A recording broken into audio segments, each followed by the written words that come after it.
எல்லோரும் நல்லா இருக்கீங்கன்னு நினைக்கிறேன். ஆக்சுவலி இப்போதைக்கு இந்த வீடியோவில் வரும்போது ஒரு சங்கடமான ஒரு நிலையில் தான் நான் இருக்கேன். வீடியோ போடக்கூடாது, பட் சில விஷயங்கள் நம்ம என்ன பண்ணிகிட்ருக்கோம், நம்ம என்ன பண்ணுறோம், அதனால் என்ன பாதிப்புகள் வருதுங்கிறத உங்களுக்கு தெரியணும். ஆனால் சில விஷயங்கள் நம்ம பதவிக்காகவும் பேருக்காகவும் அடுத்தவங்கள மோசமாக சொல்லிவிட்டு இன்றைக்கி நம்ம நிலைமை என்ன லெவலில் இருக்குதுன்னு பார்க்கணும். நான் இந்த வீடியோ ரெக்கார்ட் பண்ணும்போது ஒரு செகண்ட், இந்த வீடியோ நான் ரெக்கார்ட் பண்ணும்போது மனசில் பயங்கரமான ஒரு பாரத்தோடு இருக்கேன். எனக்கு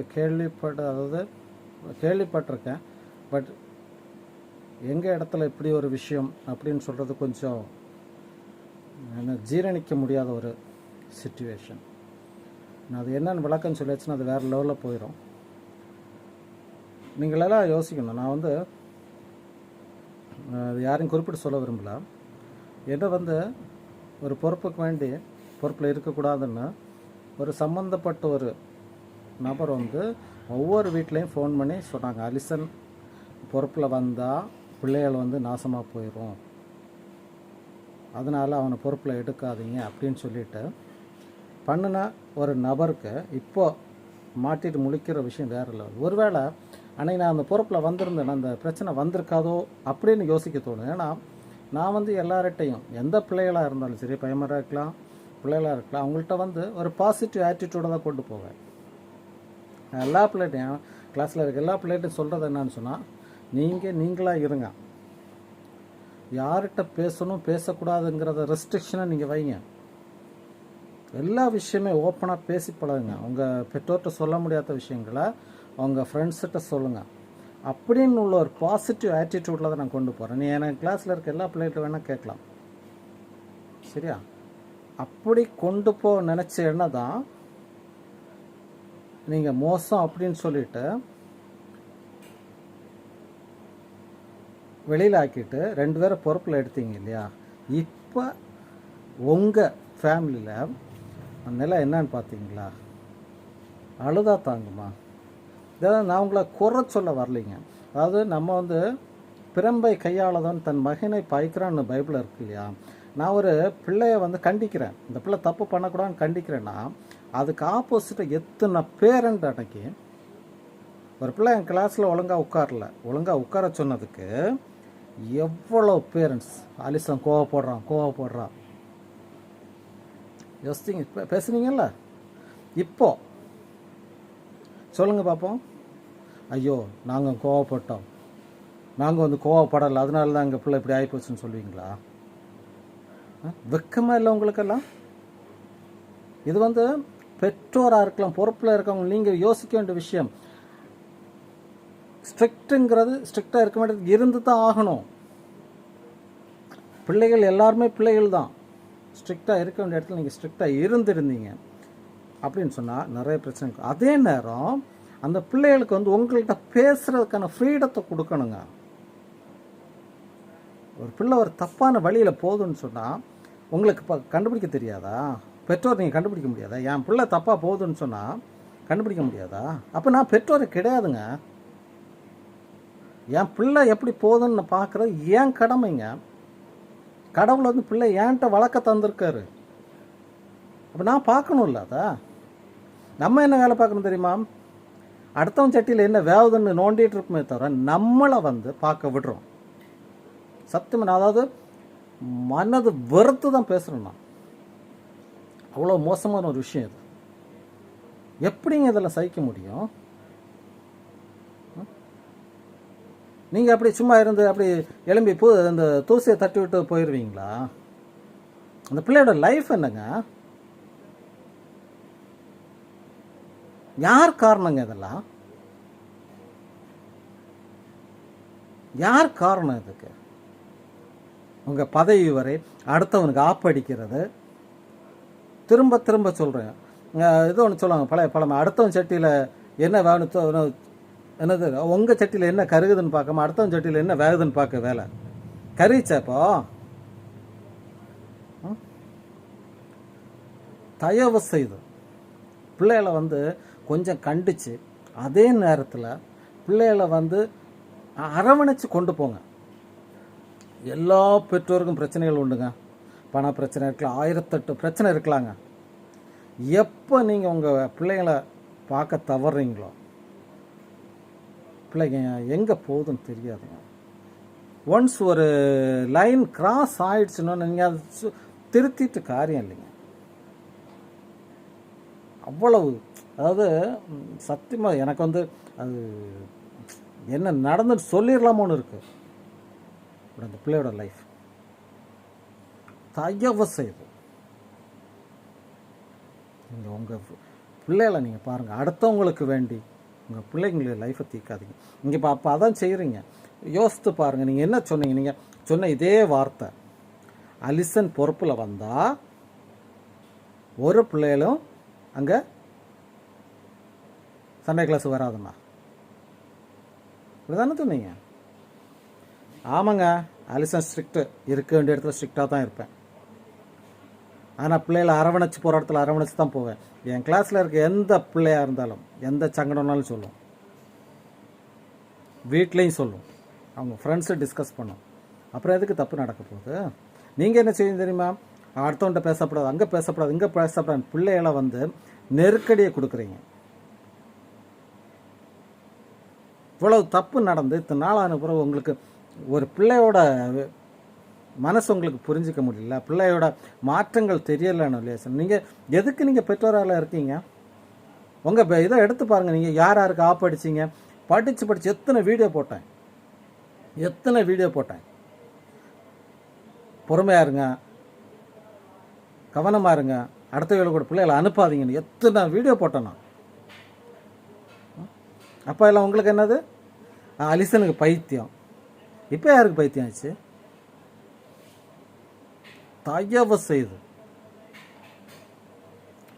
செய்து ஒரு விஷயம் நீங்கள் நோட் பண்ணிவிடுங்க. நீங்கள் இது எப்படி மறைக்கிறீங்களோ மறைக்காமல் போகிறீங்களோ அதெல்லாம் எனக்கு தெரியாது. ஆனால் தப்பு பண்ணது யாருன்னு முதல்ல கண்டுபிடிங்க. தயவு செய்து இந்த தப்பு பண்ண யாராக இருந்தாலும் பக்கத்தில் கூட நெருங்க விடாதீங்க. அந்த தப்பை பண்ணது யாராக இருந்தாலும் அந்த உலகத்தில் இருக்க வேண்டிய அருகதே கிடையாது அவனுக்கெல்லாம். நீங்கள் அதை கண்டுபிடிச்சி அதை விளக்குனீங்கன்னா உங்களுக்கு சேஃப்டி. கட்டாயம் எனக்கு நான் அதை கட்டாயம் நான் இதை வந்து எனக்கு எவிடன்ஸ் வேணும், சும்மா நான் சொல்லல மாட்டேன். கட்டாயம் நீங்கள் கண்டுபிடிச்சி அந்த தனிப்பட்ட நபரை நீங்களாக ஒதுக்குனீங்கன்னா முடியும். இல்லை இது இப்போ ஊர் பாட்டாகிடுச்சுங்க, ஆட்டோமேட்டிக்காக வேறு லெவலில் வரும். ஆனால் வயசு வந்து யோசிச்சுடுங்க, வயசு ப்ராப்ளம். நான் வயசு ஒன்று சொல்ல விரும்பலை, நீ வீடியோ பார்த்துட்டு அதுக்கு வேறு இஷ்யூ வரக்கூடாது. வயது கட்டாயம் அது ஒரு பிரச்சனை. சம்மந்தப்பட்ட நபர் யாரோ தயவு செய்து இதை வந்து காம்ப்ரமைஸ் உள்ள போகாதீங்க. யாருன்னு உள்ள கண்டுபிடிங்க, அப்படியே ஒதுக்கிடுங்க. அது திருச்சபையாக இருக்கலாம், திருச்சபையில் சம்மந்தப்பட்டவங்களாக இருக்கலாம், இல்லாமல் இருக்கலாம், உங்கள் லைஃப்லேயே அதை ஒதுக்கிடுங்க. இனி அப்படிப்பட்ட நபர் வேண்டாம் உங்களுக்கு. உங்களுக்கு பிள்ளைகளுக்கு லைஃப் முக்கியம். நான் படித்து சொல்கிறேன், நைட்டு பிள்ளைகளை எங்கே அடுத்தவங்களுக்கு கூட விடுறது, எத்தனை வீடியோ போட்டிருப்பேன் நான். அதாவது அடி பட்ட பிறகு பேசிட்டு காரியம் இல்லைங்க. வருமுன் காப்பு, அதெல்லாம் வர்றதுக்கு முன்னாடி பார்த்துக்கணும். நீங்கள் தயவு செய்து நான் திரும்ப சொல்கிறேன், போட்டி பொறாமைகள்னால உங்கள் குழந்தைகள் லைஃப்பை தீர்க்காதீங்க. நான் ஒன்று முடிஞ்சது, நீ எங்கே போய் நிற்க போகுதுன்னு தெரியல. ஊருக்கு தெரியாமல் இருந்தோட பிரச்சனை, ஊருக்கு மொத்தம் தெரிஞ்சாச்சுப்போம். இங்கே எப்படி எல்லோரும் முகத்துலையும் பார்ப்பீங்கன்னு இல்லை. நீங்கள் இப்போ சொன்னீங்க தெரியுமா, அலிசன் மோசம்னு சொல்லி ஒவ்வொரு வீட்லையும் ஃபோன் பண்ணி பேசுனீங்க தெரியுமா? இப்போ அவங்களெல்லாம் எப்படி ஃபேஸ் பண்ணுவீங்க? அவங்க கேட்க மாட்டாங்க, இப்படி பிரச்சனை நடந்தாலும் கேட்க மாட்டாங்க. ஏன்னா அவங்களுக்கு நாகரிகம் உண்டு, அதனால் கேட்க மாட்டாங்க. ஆனால் எப்படி நீங்கள் முகத்தில் பார்ப்பீங்க?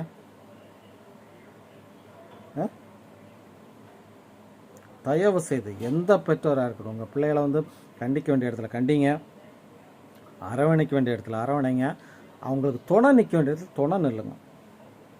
அதாவது ஏதாவது பிரச்சனை நடந்துச்சுன்னு சொல்லிட்டு ஒதுக்கிடாதீங்க பிள்ளைகள் நம்ம பிள்ளைகள் தப்பு நடந்து போச்சுன்னாலும் நம்ம பிள்ளைகள் அரவணைங்க, கைவிட்டுறாதீங்க.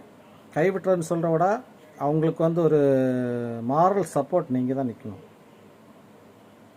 புரியுதா? அதனால் மாரல் சப்போர்ட் நிற்கிறோன்னு சொல்லிட்டு தப்பு பண்ணவனை சும்மா விட்டீங்கன்னா அது அர்த்தம் இல்லை. அது நீங்கள் முடிவு பண்ணுங்கள். இல்லை கரெக்டாக நான் ஃபார்வர்ட் பண்ணேன், அதில் எனக்கு மாற்றம் இல்லை, நான் பண்ணேன். ஏன்னா எனக்கு அந்த பிள்ளைய ஃபேஸ் பார்க்கும்போது எனக்கு இன்னும் அந்த டென்ஷன் தீரல. சின்ன பிள்ளை, சிரிச்ச முகத்தோடு இருக்க பிள்ளை. அது தயவு செய்து தப்பு யார் பண்ணாலும் அதை கண்டுபிடிங்க, ஒதுக்கிடுங்க. அவெல்லாம் அந்த சமுதாயத்தில் இருக்க வேண்டிய அவசியமே கிடையாது. அதாவது வயசுக்கு வந்தவங்க தப்பு பண்ணாங்க, நான் இல்லைன்னு சொல்லலை அப்படின்னு சொல்லிட்டு இதெல்லாம் வந்து அர்த்தமில்லாத விஷயங்கள், அர்த்தமில்ல மிருகத்தனமான விஷயங்கள். யாராக இருந்தாலும் எக்ஸ் ஆர் ஒய் நீங்கள் ஒதுக்குனீங்கன்னு சொன்னால் உங்களுக்கு சேஃப்டி. இந்த கேங் ஒன்று இருக்கு இல்லையா, உங்கள் கேங்கிட்ட நான் திரும்பவும் சொல்கிறேன், திரும்ப சொல்கிற விஷயங்கள். பாலிட்டிக்ஸ் வந்து பாலிட்டிக்ஸாக பாருங்கள். அடுத்தவனுக்கு ஆப் அடிக்கிறது, அடுத்தவன் மோசம் ஆகுது ப்ரூவ் பண்ண போகிறதா பார்த்தீங்களா? அடுத்தவன் மோசம் ப்ரூவ் பண்ணி இப்போ யாருக்கு மோசம் ப்ரூவ் வருதுன்னு தெரியுதில்ல. இப்போ நீங்கள் எல்லாம் வந்து சப்போர்ட் பண்ணுவீங்களா? யாருக்கு சப்போர்ட் பண்ணுவீங்க? அந்த பிள்ளை பண்ண தப்பா, இல்லை அந்த அம்மா பண்ண பேரண்ட்ஸ் பண்ண தப்பா, இல்லை சம்மந்தப்பட்ட நபர் பண்ண தப்பா? யாருக்கு சப்போர்ட் பண்ணுவீங்க? உங்கள் கேங் தானே. அலிசன் கூட இருக்குது, யாரும் இது பண்ண மாட்டாங்க. அலிசன் ஃப்ராங்காக ஓப்பனாக பேசுவாங்க. எது நடைமுறைக்கு சாத்தியமோ அதை நான் பேசுவேன். பிள்ளைகள் ஒழுங்காக இருக்கும். நீ யார்கிட்ட வேணும் பேசுங்க, நான் ஓப்பனாக தான் பேசுவேன்.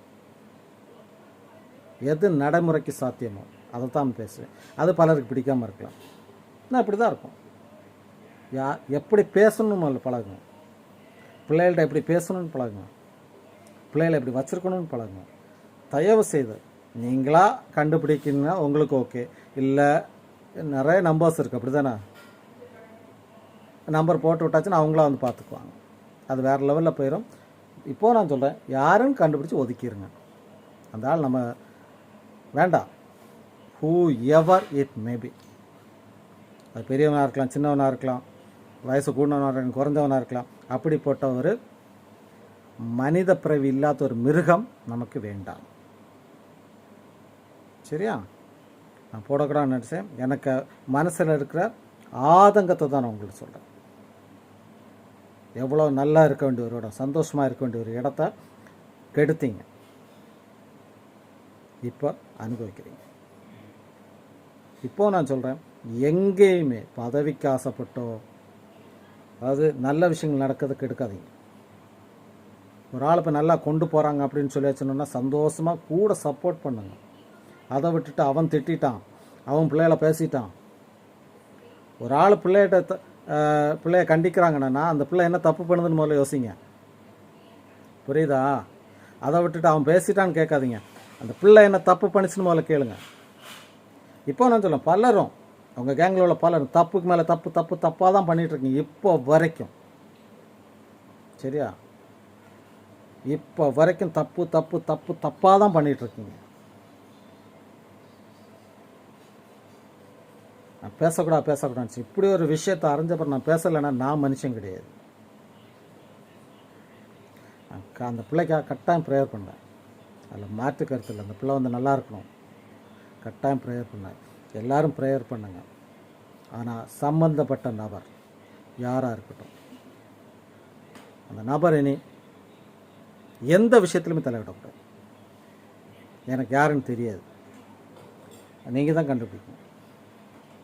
கண்டுபிடிச்சி ஒதுக்கிடுங்க. வேண்டாம், இப்படிப்பட்ட ஒரு மிருகம் நமக்கு வேண்டாம். ஓகே. எனிவே எல்லார்ட்டும் நான் கேட்குற விஷயம் தான், ப்ரேயர் பண்ணுங்கள். என்னன்னு வந்து என்னோட திரும்ப கேட்காதீங்க, தயவு செய்து வேண்டாம். அது ஒரு சங்கடமான விஷயம். நான் அதை வந்து பெருசாக்க விரும்பலை.